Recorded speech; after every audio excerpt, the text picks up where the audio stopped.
Bon début de semaine, mesdames, messieurs, bienvenue à l'essentiel de l'actualité. Au sommaire, Live 123 aurait pris contrôle de la localité de Maïmingi dans le territoire de Chabunda. Il s'agit d'une première localité prise par les éléments de Live 123 dans cette partie du site Kivu. La prise de cette localité intervient au lendemain de la signature de l'accord cadre à Doha entre Kinshasa et Live 123. Et puis l'avion transportant le ministre de Mines s'est écrasé dans la ville de Kolwezi en province de Lualaba, un incident qui intervient au lendemain d'un éboulement dans le site minier de Molonda qui a fait une trentaine de morts parmi les creuseurs artisanaux. C'est tout pour les sommaires. C'est pour la première fois que vous suivez Kivu Morning Post. Abonnez-vous à la chaîne.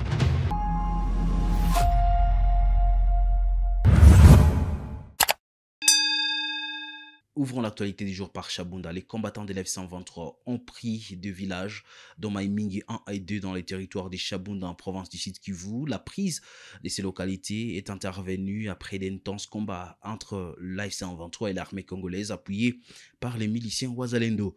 Suite à ces combats, plusieurs habitants ont fui vers Kimbili, Isézia, Lubimbe et Nyalubemba où la situation demeure tendue. Détail avec vous, Vanessa Abanza. L'FCM23 a ouvert un nouveau front dans les sites Kivu. Dimanche 16 novembre, les combattants du mouvement ont pris le contrôle du village Maïmingi dans les territoires de Chabunda à l'issue d'une attaque surprise contre les forces armées de la RDC appuyées par le Wazalendo. Selon les sources locales, les forces régulières ont opposé une première résistance avant de se replier vers Kimbili. Le centre de santé de Nyalubemba, dans cette localité, accueille depuis dimanche un afflux de blessés civils et militaires dépassant largement ses capacités. La chute de Maïmingi marque un tournant. Situé à la frontière du territoire de Walungu, entièrement sous contrôle de l'FCM23, ce village représentait jusqu'ici un verrou stratégique pour l'armée congolaise. Avec cette progression, la FCM23 s'implante pour la première fois dans Chabunda, dernier territoire des sites Kivu où elle n'était pas encore présente militairement. La société civile évoque déjà de déplacements massifs, plusieurs milliers d'habitants et a fui la zone durant le week-end. À Kimbili, la panique gagne la population qui redoute une avancée vers d'autres localités. Depuis début 2025, la rébellion contrôle la ville de Bukavu et n'a cessé d'étendre son emprise vers l'intérieur de la province. L'offensive de Maïmingi confirme, selon les acteurs locaux, une volonté de consolider cette expansion malgré les discussions politiques en cours. La nouvelle incursion intervient alors que Kinshasa et l'FCM23 ont signé le 15 novembre à Doha un accord cadre visant une paix durable dans l'est de la RDC sous la médiation qatari. Ces documents non contraignants engagent toutefois les deux parties à poursuivre le pourparler sur plusieurs protocoles clés, notamment la fin des hostilités, le retour de l'autorité de l'État et le respect du droit international humanitaire. Le texte réaffirme la souveraineté de la RDC et prévoit un déploiement progressif des institutions nationales dans les zones tenues par la rébellion. Les modalités précises, calendrier, mécanismes d'exécution et rôle des autorités locales doivent encore être discutés dans les semaines à venir.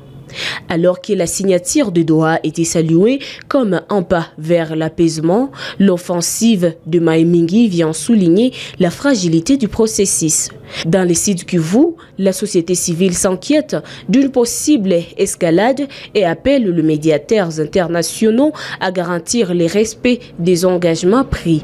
Katembo Isézia Abraham, nouveau administrateur du territoire de Lubero sous la 123, a tenu son premier meeting devant la population à Kirumba, à plus de 150 km au nord de la ville du Goma.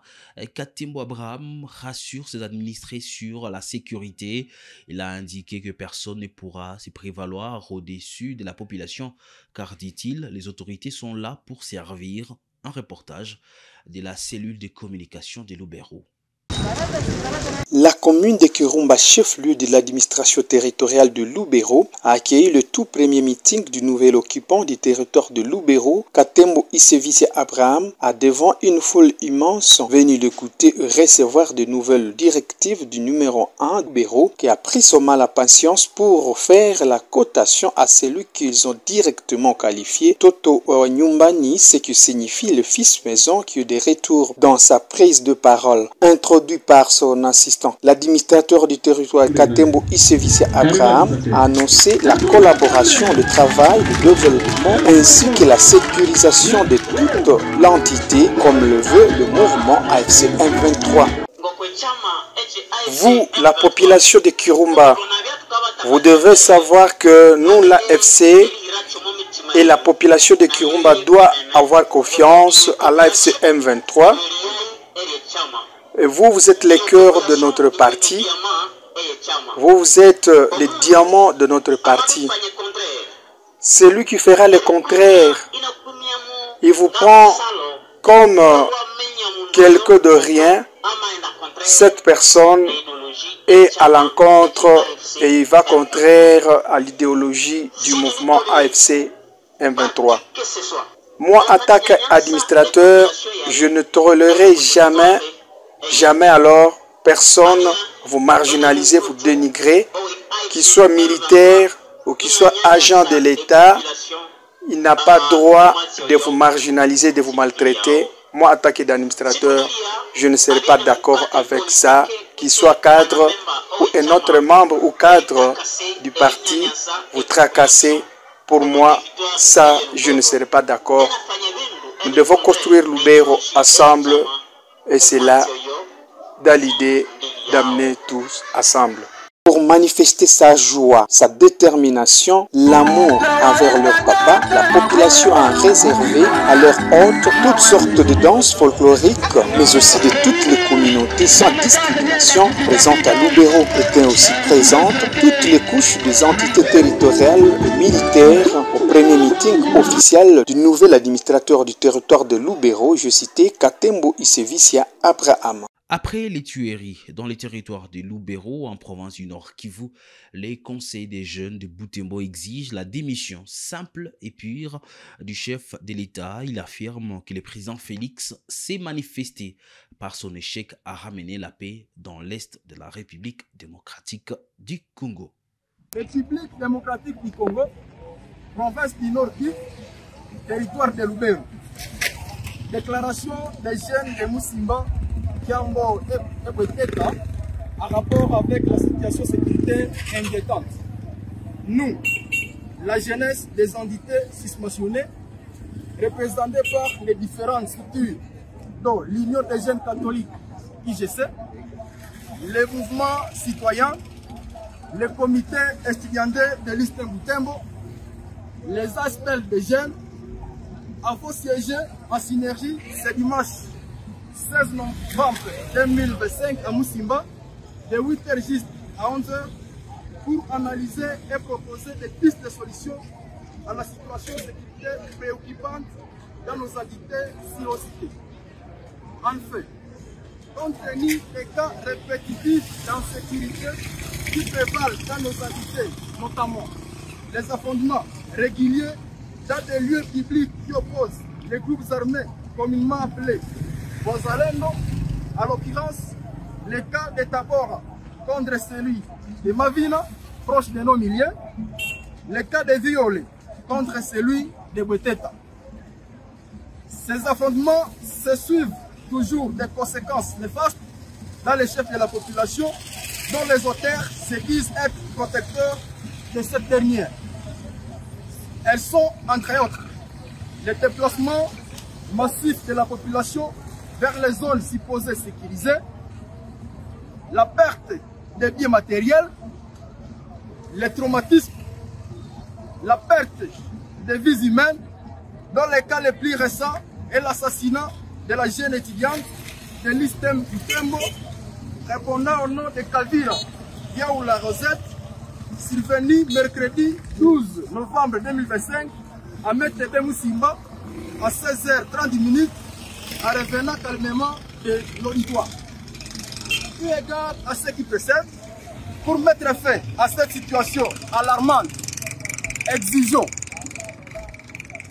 au gouvernement de délocaliser dans un délai de 48 heures à dater du lundi 17 novembre 2025 des cas de Wazalendo dans nos entités. Il s'agit les cas de Beteta, de Violet, Ndando, Tabora et Mavina. Arrêtez immédiatement les auteurs des crimes. Organisez des audiences foraines pour juger les présumés auteurs des crimes. Assumez la responsabilité dans les phénomènes Wazalendo. 2. Au Wazalendo de cesser immédiatement toutes leurs activités dans nos entités. 3. La population de se désolidariser de ces groupes armés au terme de différentes exactions. De rester mobilisés pour la promotion des valeurs civiques et morales. En définitive, la jeunesse de Musimba, Kiambo et Beteta veillera à la stricte application des exigences citées. À chaque partie de déjouer son rôle. Dans les cas contraires, nous passerons aux actions de grande envergure constitutionnellement reconnues aux citoyens congolais et tenons les dirigeants d'assumer toutes les conséquences qui en découleront. Ainsi fait à Musimba, dimanche 16 novembre 2025, nous vous remercions. Parlant de la situation à Goma, le maire Julien Katembo dénonce de fraude dans la collecte des contributions destinées à l'assainissement. Il affirme que des individus non habilités perçoivent illégalement ces contributions et rappelle que seuls les agents mandatés peuvent les faire. Il invite la population à signaler tout faux recouvreur à la police. Le maire constate aussi un faible engagement au Salongo et annonce l'arrivée de 8 camions pour accélérer l'évacuation des déchets. Aujourd'hui, nous sommes encore samedi comme d'habitude. Nous sommes le 15 novembre 2025, précisément dans la ville de Goma. Nous avons lancé un programme qu'on appelle communément Salongo, travaux communautaires. Et la population, nous continuons toujours à remercier notre population de Goma parce que la population a pris connaissance que c'est une mesure très très importante qui va nous aider à lutter contre la saleté, les maladies saletés qui proviennent des mets sales, comme malaria, paludisme, fièvre typhoïde, poliomyélite et tout ça. C'est-à-dire quoi? Nous encourageons encore notre population. Nous disons, nous devons toujours appuyer sur l'accélérateur pour que la ville de Goma reste propre pour toujours. Et nous allons dire que nous avons fait des partenariats publics-privés avec des sociétés. La première société, c'est Visionet dans la commune de Goma, Achab dans la commune de Karissimbi. Je l'ai dit au sommaire de l'actualité du jour, un avion transportant la délégation du ministre de Mines de la RDC s'est écrasé ce lundi 17 novembre 2025 à l'aéroport de Kolwezi dans la province du Lualaba. L'appareil venait d'atterrir lorsqu'il a raté la piste et a pris feu directement. Selon les premiers témoignages recueillis par Kivu Morning Post, tous les membres de la délégation ont pu évacuer l'avion avant l'embrassement, évitant ainsi toute victime. Les autorités locales et les services de sécurité de l'aéroport ont rapidement pris en charge la situation pour sécuriser les sites et circonscrire le feu.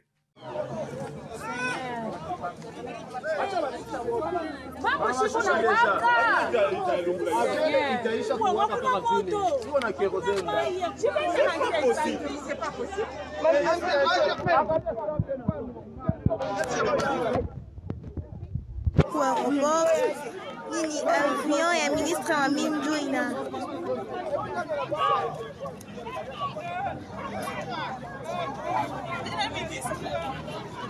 Nous sommes à l'aéroport ni avion ya ministre Induina Fashit donc ranza waka mipeta kumukongo inaanza lungula. Joi munona imambo inapitikana huku kwa aeroport, tuku kwa aeroport ya Lualaba. Il y a un avion, mon ministre en mine. Il atterrir déjà directement. Il rentre à moto, mais la il peut être mon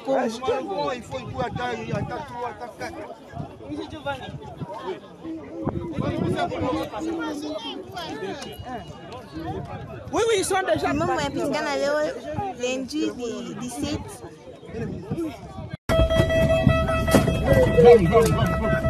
Vite, vite. Hein. Maman. Maman. Dana. Laisse. Seigneur.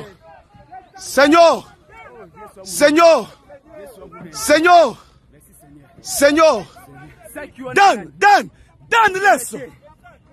laisse. On va trouver un autre.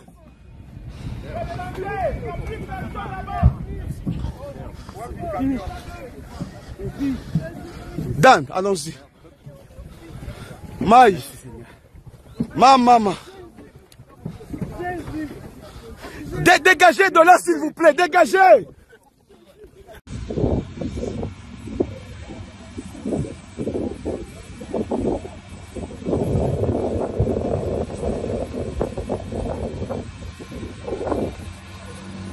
Il a bien fait au coup d'abou.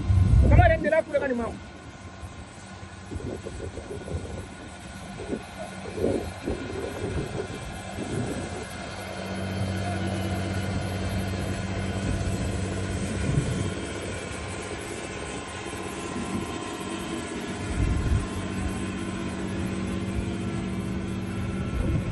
Le ministre de l'Intérieur et de la Sécurité, Jacquemain Chabani Louko, est arrivé à Bouta. Nous sommes dans l'Aleba Ouélé, où il a lancé sa mission d'itinérance. Il a échangé avec la population venue l'accueillir. Le ministre a rappelé les risques sécuritaires, la gestion de la présence des Mbororo, la nécessité d'une vigilance collective face à la crise dans l'est du pays, ainsi que la signature de l'accord cadre des Doha.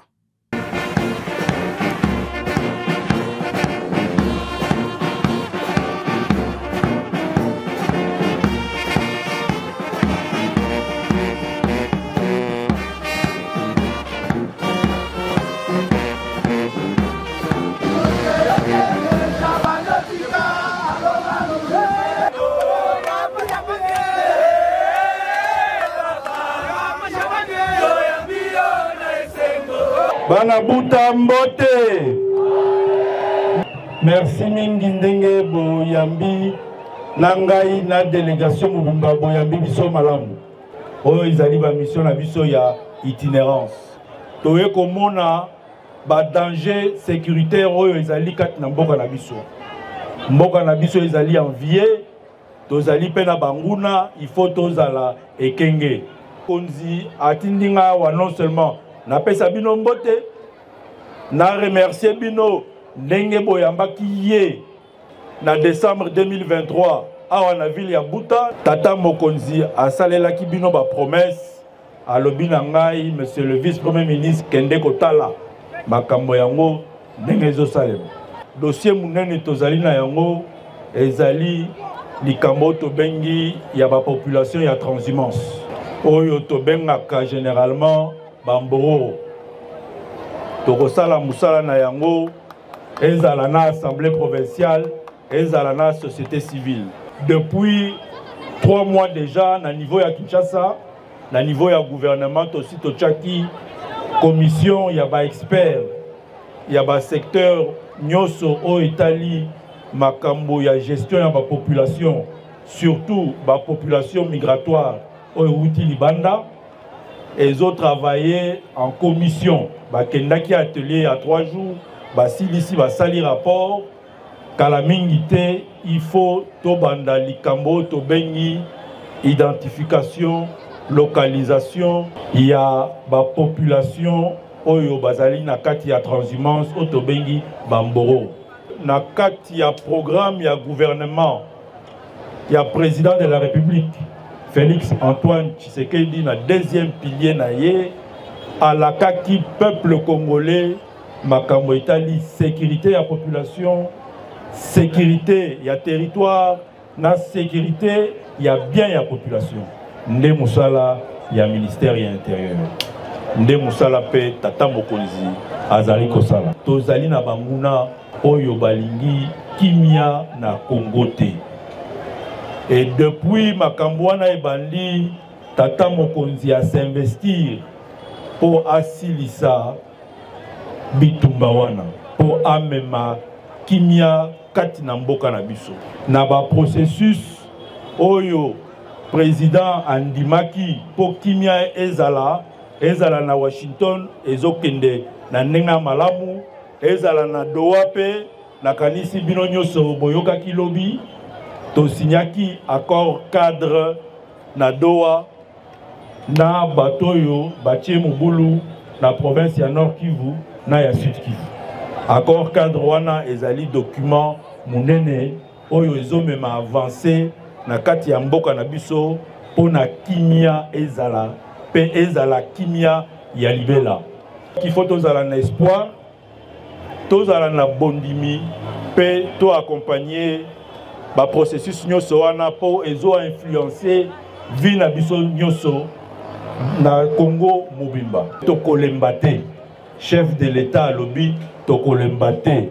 D'un côté tozo gérer bitumba wana pe tozo silisa yango, d'un autre côté tozo talape makambo ya développement ya mboka na biso. Yango pe ezo monana awa kati ya province ya Bazwele nzela ba travaux ya nzela ezo salema tozali kaka na objectif moko développement ya ba province pe ya ba entité territoriale na biso yango nde komema biso pe na kimia pe ezala éternel na yawa pona yoka bino na yeba pe ba souci na bino ba préoccupation na bino bongo ete na memango na kisasa na baninga nyoso ya gouvernement na chef de l'État na maman première ministre tolukelango ba réponse pour bozala bien bozala mieux bozala na kimia. Danny Banza de retour dans son fief Katangé ce week-end après une année passée à l'étranger a réaffirmé sa loyauté au président Félix-Antoine Tshisekedi devant une foule de militants valganisés. Il les a invités à applaudir chaleureusement le couple présidentiel pour son engagement en faveur du pays, tout en fustigeant ses ennemis qui tentent, selon lui, de s'aimer la division. Le leader politique a exhorté sa base à soutenir sans faille les efforts du chef de l'État pour le rétablissement de la paix, notamment dans l'est du pays, appelant une mobilisation totale derrière le pouvoir. Reportage. C'est à bord de ce jet privé que l'ambassadeur Danny Banza Maloba a regagné son Katanga natal l'après-midi de ce samedi 15 novembre 2025 par l'aéroport international de Laluano. Au bas de la passerelle, le fils du terroir est accueilli d'abord par les autorités coutumières.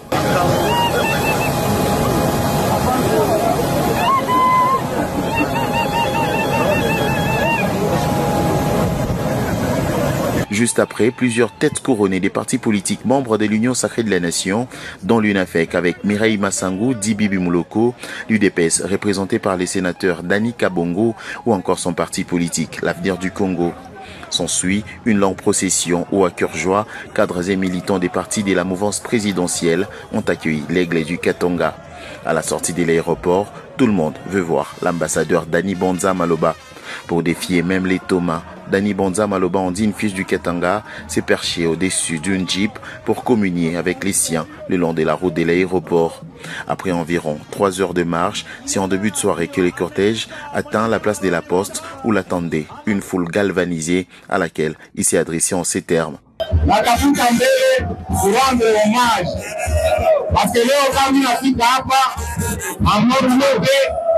Mnajua kukongi kulikuwa nguvu sana. Baenemi yangu bale wako natafuta kujiapproprier chef. Le chef de l'État est le symbole de l'unité nationale et il appartient à toute la République. Haina vile. Fachini wetu shingo haina vile. Donc hakuna mtu kula sertifika mkilari asema atamprivatiser haina vile. Donc leo tunatafuta kwanza par rendre hommage kwa chef de l'État na bibi yake la première dame Maman Denise bojo balini protéger bana sécuriser ba ennemi yangu yote bana neutraliser jo pale munaona leo mtoto wenu anafika hapa en bonne santé. Tunapigia mbele président de la République mkono. Maman Denise, tunapigia Maman Denise mkono. Président Faki. Tunaona tunafika wakati Kongo yetu inatraverse maproblème mingi sana. Hapa tunafika wakati ifo kurudisha amani muhimu kini. Pale mwenyeona mimi narudia hapa ni juu niko na encourager processus de paix na soutenir processus ya Doha na ya Washington. Ile ma processus mbili chef de l'etat atarudisha amani muhimu kini. Tunasikilizana. Vita tutake tena. Ile vitu ya vita tutake tena. Tuko besoin président de la République apate ma soutien yetu et par toutes les voies diplomatiques pour Doha na pour Washington na benjake d'américain baturudishie amani. Haina vile. Tuko besoin amani. Mulamushe mkono. Wote wale besoin paix. Allez, mulamushe mkono. Oneshe que Doha, Washington, nous la bénédiction à la Katangé, vous disiez paix. Gouverneur Kazembe, bonne chance.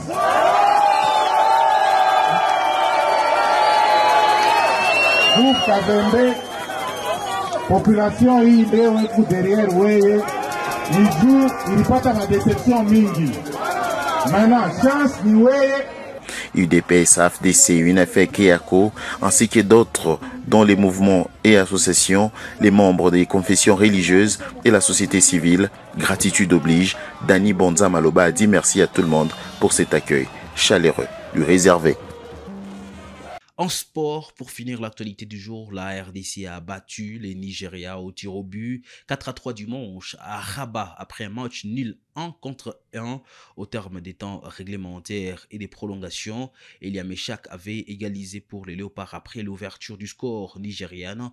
Cette victoire permet à la RDC de poursuivre son parcours vers le Mondial 2026 après leur qualification au barrage intercontinentaux en vue du Mondial 2026. Les Léopards sont revenus triomphalement Kinshasa ce lundi, accueillis par le président Félix-Antoine Tshisekedi. Fin de l'actualité du jour pour ce 17 novembre 2025. Messieurs, dames, un plaisir de vous avoir nombreux en train de suivre les informations sur votre chaîne. C'est pour la première fois que vous suivez Kivu Morning Post. Abonnez-vous à la chaîne. Merci de nous faire confiance et on se retrouve d'ici là pour d'autres nouvelles.